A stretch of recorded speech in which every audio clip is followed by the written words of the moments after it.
Oke, saya akan menjelaskan mengenai proses posting dari jurnal umum ke buku besar. Pertama-tama saya mengingetin dulu aja, kalau format buku besar itu ada 4. Yang pertama bentuk T, terus ada bentuk skontro, di sini staffel saldo tunggal, ini yang saldo rangkap.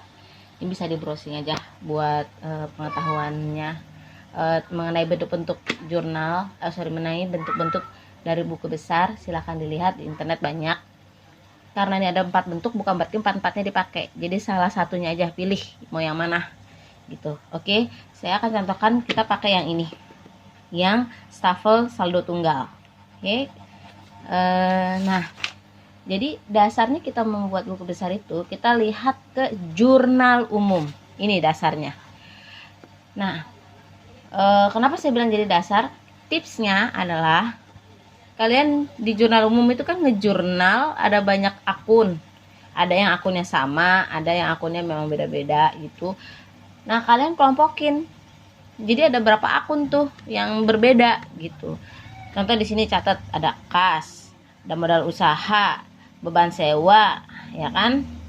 Terus catat tuh, kalian catat di kertas buram gitu, kertas coret-coret, ada kas, ada modal, ada beban sewa, kan. Terus ini kan kas tadi udah ya, udah dicatat. Peralatan, terus ini juga udah dicatat tadi kas. Ini yang utang usaha, terus pendapatan jasa, piutang usaha, dan sebagainya. Jadi satu jenis satu buku besar, satu jenis atau satu buku besar, terus sampai akhir periode atau sampai akhir bulan gitu ya. Ada berapa akun tuh yang berbeda.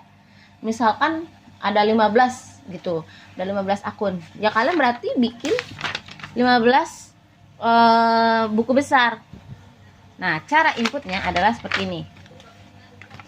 Misalnya yang kas, nih, akun buku besar kas, ya. Kita namain di sini akun kas, gitu. Tanggalnya diisi dari tanggal jurnal umumnya dia. Pertama kali transaksi tanggal berapa? Oh, ada di tanggal 1, gitu. Masukin 1 September, tanggal 1, gitu. Keterangannya apa?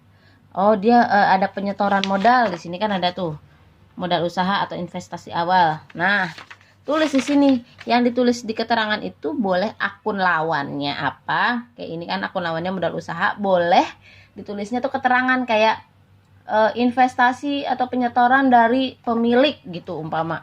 Nah, untuk debit kreditnya kita lihat berdasarkan ini juga. Kalau misalnya di jurnal umum kas ini transaksi awal, transaksi si kas ini adalah di sisi debit, pindahin ke sininya debit juga. Kalau dia ada di sisi kredit, pindahinnya di kredit juga. Menentukan dia di debit atau di kredit, lihat ke tabel saldo normal. Oke, saya udah pernah kasih sebelumnya.